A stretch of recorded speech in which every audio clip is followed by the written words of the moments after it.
Hello guys, नमस्कार, जोहार, सत श्री अकाल। एग्जाम फाइटर नंबर पर आप सभी का बहुत बहुत स्वागत है।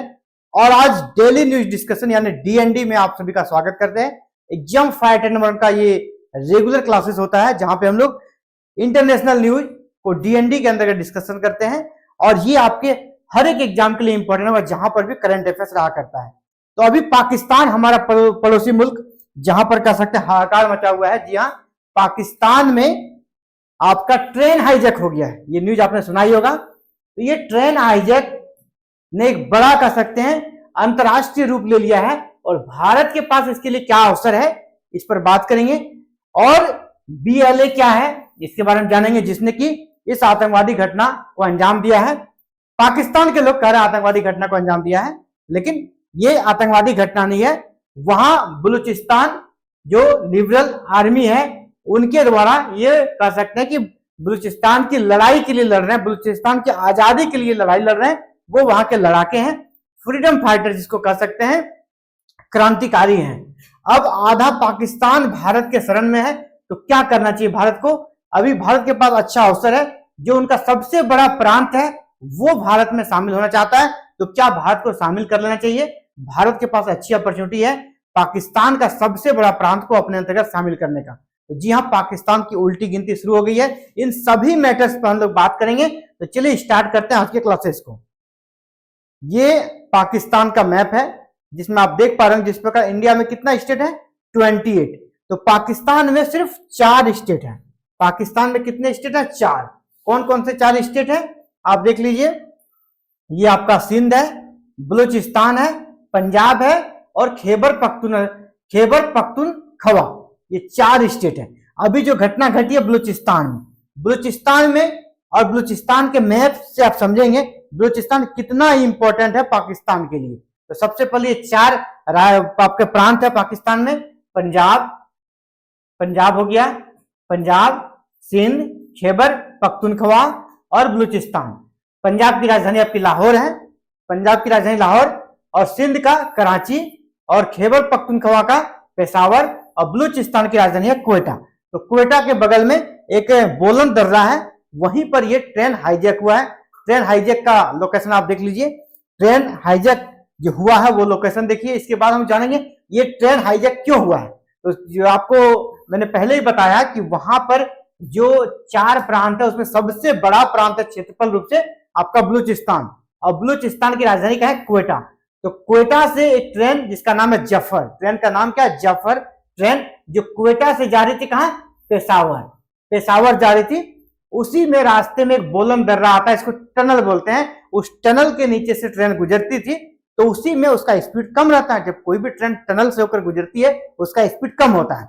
वहीं पर जो लड़ाके थे बलूचिस्तान के, उसने वहां पे अटैक किया और अंधाधुंध फायरिंग कर दी और ट्रेन को अपने कब्जे में ले लिया। और कहा जा रहा है कि इसमें 250 से 300 यात्री हैं और लगभग 200 के लगभग यहाँ पाकिस्तानी सैनिक भी हैं, और उसने सैनिकों को बंधक बना लिया है और जो आम यात्री थे उनको छोड़ दिया गया। अभी तक की जो सूचना है, जो पाकिस्तान के एयरफोर्स है उसने वहां पर कह सकते हैं अपने हेलीकॉप्टर से और उनका जो फाइटर प्लेन है, फाइटर जेट है, उसके माध्यम से आतंकियों पर कह सकते हैं कि उनको पकड़ने का और उन पे कब्जा करने का प्रयास किया। लेकिन उसने प्रेस विज्ञप्ति जारी करी है, जो वहां के लड़ाके हैं बलूचिस्तान के, उसने प्रेस विज्ञप्ति जारी करी कि अगर आप लोग हम पर अटैक करेंगे तो जो सेना है एक भी नहीं बचेगा। क्योंकि ये जो कह सकते हैं आपका बीएलए है ना, आपका बलूचिस्तान लिबरल आर्मी, ये आत्मघाती फिदायनी हमले के लिए जाने जाते हैं।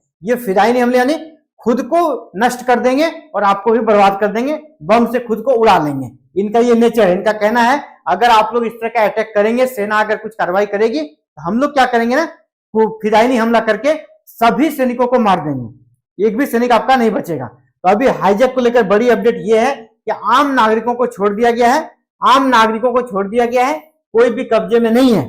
इसके बाद जो सेना है उसे अपने नियंत्रण में रखा है। हालांकि पाकिस्तान ने ड्रोन भी भेजा था, उस ड्रोन को नष्ट कर दिया गया, मार गिरा है, क्योंकि इनके पास भी एक से बढ़कर एक हथियार है। ऐसा नहीं कोई छोटा मोटा संगठन है ये, ठीक है। इसकी स्थापना 2000 में हुई थी, 2000 ईस्वी में इसकी स्थापना हुई थी। बलोच लिबरल आर्मी, बीएल जिसको शॉर्ट में बोलते हैं, Baloch liberation army. Baloch liberation army की स्थापना कब हुई थी? 2000 ईस्वी में हुई थी। और ये क्रांतिकारियों का समूह है, बलूचिस्तान की आजादी के लिए लड़ रहे हैं। बलूचिस्तान का इतिहास को भी समझेंगे, आखिर ये क्यों लड़ रहे हैं, है ना, इसके पीछे क्या रीजन है। बलूचिस्तान के ये लड़ाके हैं, इसका स्ट्रेंथ क्या आप देखिए, इसके अंतर्गत 6000 लड़ाके हैं। 6000 जो यंग जनरेशन है वो इसके साथ है, और एक अच्छी खासी आर्मी है, वेल ट्रेंड आर्मी है ना, well trained army. 6000 rocket launcher भी इनका है। इसके बाद M16 सीरीज के ऑटोमेटिक राइफल से भी ये लेस है। इनका नेटवर्क काफी तगड़ा है, इसमें काफी ज्यादा कह सकते हैं कि एक दूसरे से संपर्क स्थापित तुरंत हो जाता है, और कोई भी एक्शन बड़े आसानी से करने में सफल होते हैं। तो बलूचिस्तान का इंपॉर्टेंस देखिए पाकिस्तान में क्या है। अगर इस मैप को देखिएगा आप, तो बलूचिस्तान हमारा रेड वाला इलाका क्या है, बलूचिस्तान। रेड वाला इलाका जो है, ये इलाका रेड वाला बलूचिस्तान है। ये जो बलूचिस्तान का इलाका है ना, ये आर्थिक रूप से भी और सामरिक रूप से भी काफी इंपॉर्टेंट है, क्योंकि ये बॉर्डर इलाका है। यहाँ पे देखिए ईरान है, नीचे आपका अरब सी है, अरब सागर है, यानी विदेशी व्यापार के लिए ये बंदरगाह शहर का काम करता है। किनारे यहाँ पर देखिए कराची बंदरगाह है, इसी जगह कराची पोर्ट है पाकिस्तान का, जो सबसे बड़ा फेमस पोर्ट है, और यहाँ से विदेशी व्यापार होता है। और जो बंदरगाह शहर है उस पर आपका चीन का यहाँ पर नजर है, ग्वादर बंदरगाह भी यहीं पर है। तो ग्वादर बंदरगाह पर चीन का नजर रहता है कि उसको कैसे अपने कब्जे में ले, और पाकिस्तान के साथ का डील भी चल रहा है। आपकी पाकिस्तान और चीन का जो औद्योगिक गलियारा बनना है वो भी इसी बलूचिस्तान क्षेत्र में बनना है। यानी बलूचिस्तान पाकिस्तान के लिए काफी ज्यादा इंपॉर्टेंट है, और इसी बलूचिस्तान को आजाद करने के लिए आपका BLA है ना, बलोच लिबरेशन आर्मी 2000 ईस्वी से फाइट कर रही है। और इस तरह और भी है। क्यों? अब हम लोग बलूचिस्तान की हिस्ट्री को जानेंगे, तभी आपको ये समझ में आएगा कि आखिर ये लड़ाके क्या चाहते हैं। तो सबसे पहले बलूचिस्तान के बारे में थोड़ा आप जानिए, बलूचिस्तान के लिए वो क्यों लड़ रहे हैं, बलूचिस्तान को क्या क्या पाकिस्तान से लॉस हो रहा है, और पाकिस्तान वहां पर किस प्रकार जुल्म का इम्तिहान डाल रहा है ना। जो कहते हैं कि मनुष्य का जीने का के लिए कुछ जो उसके थोड़े थोड़े फ्रीडम होना चाहिए, वो भी वहां के लोगों को नहीं है। जो वो डिजर्व करते हैं उसे कुछ भी नहीं है। 4 प्रांत है पाकिस्तान में, मैंने पहले कहा, उसमें सबसे बड़ा आपका कौन है, बलूचिस्तान। सबसे बड़ा बलूचिस्तान है, क्षेत्रफल के लिहाज से सबसे बड़ा है। यहां पर 1,49,00,000 लोग रहते हैं, ठीक है।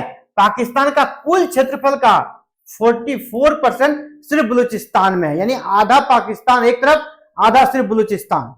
और वो बलूचिस्तान आज पाकिस्तान के हाथ से निकलने वाला है, ठीक है। तो बलूचिस्तान की आबादी जो है अगर देखा जाए तो मात्र 5% है, पाकिस्तान के कुल आबादी का 5%, क्योंकि यहाँ रहने लायक कुछ भी पाकिस्तान ने नहीं किया है। जो कह सकते हैं एक जनरल इंफ्रास्ट्रक्चर होना चाहिए, मूलभूत मानवीय आवश्यकताओं के लिए जो चीजें होनी चाहिए, वो भी पाकिस्तान ने बलूचिस्तान क्षेत्र में डेवलप नहीं किया है। सिर्फ और सिर्फ इसके खनिज संसाधनों का, यहाँ जो बड़ा सा क्षेत्रफल है उसका अपने लिए, पाकिस्तान की प्रगति के लिए दोहन करने का काम किया है। वहां जो लोग रहते हैं उनके बारे में कुछ भी उसने नहीं सोचा है। अगर इसकी इंपॉर्टेंस को देखिएगा, आर्थिक रूप से कितनी समृद्धि है, तो तांबा के बड़े बड़े है ना, कोयला, सोना, यूरेनियम जैसे बड़े बड़े वहां पर मिनरल्स पाए जाते हैं। और इसका कुल पाकिस्तान में जो अगर संसाधनों में, प्राकृतिक संसाधनों में हिस्सेदारी देखें तो 20% जो प्रोडक्शन है सिर्फ और सिर्फ बलूचिस्तान क्षेत्र से होता है, पाकिस्तान के टोटल प्रोडक्शन का मिनरल्स के क्षेत्र में। इसके साथ ही सामरिक रूप से 9 सैनिक या 3 नौसैनिक अड्डे हैं, है ना, नेवी के यहाँ पर के अड्डे बनाए गए हैं। इसके अलावा परमाणु परीक्षण भी पाकिस्तान अपने इसी इलाके में करता है, और कर अपने आप को परमाणु शक्ति संपन्न देश कहता है। लेकिन बलूचिस्तान के लिए क्या किया? कुछ नहीं किया, क्योंककि अब हम लोग इसके हिस्ट्री को जानेंगे। जब भारत और पाकिस्तान का विभाजन हुआ 1947 में, तो आपको पता होगा भारत में कुल 562 देशी रियासत थे, 562 यहाँ पर देशी रियासत थे।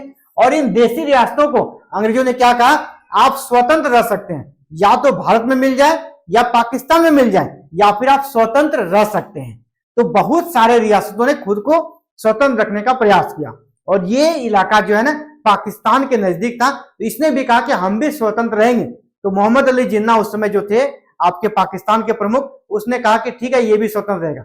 भारत की तरफ से जम्मू कश्मीर, आपका जूनागढ़ और हैदराबाद, इन तीनों ने कहा कि हम लोग स्वतंत्र रहेंगे। लेकिन बाद में जो हमारे सरदार पटेल थे, जिनको कि रियासतों का नेता बनाया गया था, इन सभी चीजों को डील करने के लिए उसने सभी जो देशी रियासत है उनको भारत में शामिल कर लिया, और बलूचिस्तान वाला मैटर पाकिस्तान के पास चला गया। पाकिस्तान ने भी इसकी स्वतंत्रता को मान लिया। लेकिन ये घटना कब है, पाकिस्तान कब अलग हुआ, 14 अगस्त 1947। भारत कब अलग हुआ, 15 अगस्त 1947 को। दो देश बन गए। बलूचिस्तान में मीर मोहम्मद खान जो वहां के शासक थे, उसने कहा कि हम लोग स्वतंत्र रहेंगे। लेकिन पाकिस्तान की जो कहते हैं दोहरी नीति, और पाकिस्तान ने क्या किया, 27 मार्च 1948 को, 27 मार्च 1948 को बलूचिस्तान पर अटैक कर दिया, है ना। बलूचिस्तान पर अटैक कर दिया उसको अपने अंतर्गत शामिल करने के लिए।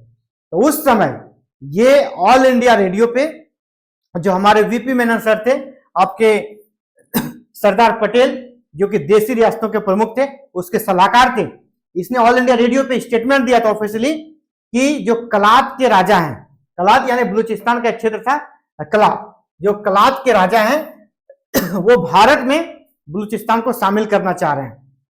लेकिन उस समय नेहरू जी जो थे आपका हमारे प्रधानमंत्री, उसने डिनाई कर दिया और उसने इस पर रुचि नहीं दिखाई। और जैसे ही ये सूचना आपके मोहम्मद अली जिन्ना को मिला, तो जिन्ना ने यहाँ पर अपने सैनिकों को भेज दिया, बलूचिस्तान पे अटैक कर दिया और बलूचिस्तान को अपने अंतर्गत शामिल कर लिया जबरदस्ती, है ना। खून खराबे भारी रक्तपात के बाद बलूचिस्तान को जबरदस्ती मिला गया पाकिस्तान में। और तभी से बलूचिस्तान में अलग अलग संगठन बने और वो पाकिस्तान से बलूचिस्तान को अलग करना चाहते हैं। ऐसा नहीं है कि पहली बार ऐसा कोई एक संगठन है वहां पे, आपका BLA संगठन, इस प्रकार का और भी संगठन है जो तभी से इस लड़ाई को लड़ रहा है ना, इस लड़ाई को लड़ रहा है। लेकिन पाकिस्तान का कह सकते हैं कि वहां जुल्म, पाकिस्तान के सैनिकों का जुल्म लगातार बढ़ता जा रहा है और आज 2025 आ गया है, अभी भी उनका संघर्ष जारी है और पाकिस्तानी सैनिकों का जुल्म जारी है। वहां पे इस प्रकार के संगठन की बात करें कि जो लड़ने वाले लड़ाके जो बने हैं संगठन, ये लोग क्या है, आजादी की लड़ाई लड़ रहे हैं। पाकिस्तान वाले इनको आतंकवादी कहते हैं ना। जिस प्रकार अंग्रेजों के खिलाफ भारत के लोग जब लड़ते थे, अंग्रेज उसे क्या बोलते थे, है ना, देशद्रोही हैं, आतंकवादी हैं। लेकिन हमारे लिए क्या थे, वो शहीद थे, क्रांतिकारी थे। तो इसी तरह बलूचिस्तान के लोगों के लिए ये क्रांतिकारी संगठन है। शहीद होते हैं अगर मरते हैं तो इतनी सारी पार्टियां हैं, Lashkar-e Balochistan, Baloch liberation front, Baloch Raji Ajoi Sangar BRAS, Balochistan liberation army. ये अभी जो सबसे ज्यादा चर्चित है BLA, क्योंकि इसी ने अभी जो ट्रेन हाईजैक हुआ है उसकी जिम्मेदारी इसी ने ली है ना, BLA, है ना, बलूचिस्तान लिबरेशन आर्मी या बलोच लिबरेशन आर्मी ने इस ट्रेन हाईजैक का कह सकते जिम्मेदारी लिया है, इसलिए ज्यादा चर्चा में है। तो आखिर इस समय भारत के पास क्या अपॉर्चुनिटी है, भारत को क्या करना चाहिए। देखिए, पाकिस्तान हमेशा भारत के खिलाफ रहा है। जम्मू कश्मीर में वो का अपने परोक्ष तरीके से आतंकवादियों को भेजता है और जम्मू कश्मीर में भारत के खिलाफ आवाज उठाता है और जम्मू कश्मीर के लोगों को अपने तरफ आकर्षित करने के लिए तरह तरह के वो प्रयास करते हैं, ठीक है, चाहे धर्म के नाम पर हो, चाहे वो किसी चीज का लालच देके करे। अभी यहां पर भारत के पास एक अच्छी अपॉर्चुनिटी है, क्योंकि जो भी ये सारे जो आपके बलूचिस्तान के संगठन है, ये सारे संगठन के जो प्रमुख है वो खुले दिल से भारत को आमंत्रित करते हैं कि मोदी सरकार को यहाँ हस्तक्षेप करना चाहिए हमारे लिए। तो सरकार के पास ये मुद्दा है मानवाधिकार के एलिमेंटर पर, है ना, मानवीय मूल्यों के आधार पर UNO के माध्यम से, जो अंतरराष्ट्रीय संगठन है उसके माध्यम से पाकिस्तान पर यहाँ प्रेशर दिलाए कि बलूचिस्तान को फ्रीडम मिलना चाहिए। और बलूचिस्तान जिस दिन फ्रीडम मिल जाएगा, आपको बताया कि 44% लैंड है पाकिस्तान के टोटल लैंड का, 44% आपका बलूचिस्तान के पास है। पाकिस्तान का आधा क्षेत्र खत्म हो जाएगा। पाकिस्तान न सिर्फ क्षेत्र के मामले बल्कि आर्थिक रूप से और भी कमजोर होगा, सामरिक रूप से और भी कमजोर होगा, जो कि भारत के लिए बहुत ही अच्छा रहेगा। तो भारत को अंतर्राष्ट्रीय दबाव बनाकर अभी इन सभी संगठनों जो कि भारत को एकदम रेड कारपेट बुला रहा है ना, मोदी सरकार को हस्तक्षेप करना चाहिए। तो सरकार को कूटनीतिक तरीके से भी प्रयास करना चाहिए और इन सारे संगठन को, ये ऑफिशियल तो नहीं हो सकता, अनऑफिशियल आंतरिक रूप से जिस प्रकार आतंकवादियों को पाकिस्तान मदद देता है भारत के खिलाफ, सरकार को ये लड़ाकों को, ये इन क्रांतिकारियों को एक मानवीय सहायता के नाम पर आंतरिक रूप से भारत सरकार को मदद करनी चाहिए ताकि ये मजबूती के साथ पाकिस्तान के जुल्म के खिलाफ लड़ सके और आने वाले समय में बलूचिस्तान को पाकिस्तान से अलग कर सके।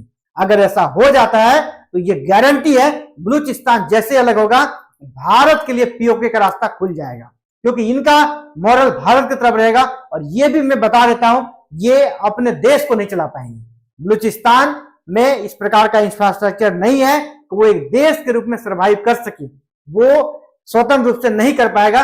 अंततः भारत में जनमत संग्रह के आधार पर ये मिल जाएंगे, क्योंकि इनका झुकाव भारत की तरफ है। और ये जनमत संग्रह के आधार पर अगर भारत में मिल गए तो समझिए कि आधा पाकिस्तान भारत का हो जाएगा, पीओके ऑटोमेटिक भारत का हो जाएगा। तो पाकिस्तान का आने वाला समय और जो भी आपका प्रांत है वो भी वहां पे अलगाव की राह बढ़ रही है और धीरे धीरे पाकिस्तान एक कह सकते देश के रूप में जो अस्तित्व है ना वो खत्म भी हो सकता है। तो भारत सरकार को ये कह सकते गोल्डन अपॉर्चुनिटी है, इस पर जरूर से जरूर कह सकते प्रयास करना चाहिए। और अभी ट्रेंड हाईजैक हुआ है, ये घटना अंतरराष्ट्रीय स्तर पर फिर से फैला है। इसी प्रकार ये संगठन अगर मजबूती इनको प्रदान की जाए आंतरिक तरीके से, भारत सरकार इसमें कुछ कर सकते हैं, इनको अपने तरीके से कुछ अगर हेल्प करती है तो ये संगठन जितना मजबूत होगा भारत के लिए उतना अच्छा होगा। बलूचिस्तान पाकिस्तान से अलग हुआ, समझिए पाकिस्तान खत्म। भारत का सबसे कह सकते हैं कि जो ज्वलंत मुद्दा है जम्मू कश्मीर, वो प्रॉब्लम भी सॉल्व हो जाएगा, क्योंकि सामने वाला आपका दुश्मन इतना कमजोर हो चुका होगा, वैसे भी उन पाकिस्तान कंगाल हो चुका है। और ये सब जब सिचुएशन आ जाएगा तो पाकिस्तान को ना तो कहते हैं कि उसका गला अब भारत के मुट्ठी में रहेगा। तो भारत सरकार को यहाँ पर थोड़ा एफर्ट लगाना चाहिए। तो ये न्यूज था, और आप इस बारे में क्या सोचते हैं, और आप भी चाहते हैं DND पे आपको भी इस पर क्लासेस चाहिए जो कि आपके हर एक एग्जाम के लिए इंपॉर्टेंट होगा, करंट अफेयर्स के पॉइंट ऑफ व्यू से, आप भी हमारे चैनल के साथ जुड़ सकते हैं जो कि आपके हर एक एग्जाम के लिए इंपॉर्टेंट होगा। तो ये सेशन कैसा लगा, आप क्या चाहते हैं, आप क्या सोचते हैं, ऐसा होना चाहिए कि नहीं, तो जरूर कमेंट कीजिएगा। तो फिलहाल इस वीडियो में इतना ही, जल्दी मिलते हैं एक नए वीडियो में नए अपडेट के साथ। साथियों, जय हिंद, जय भारत।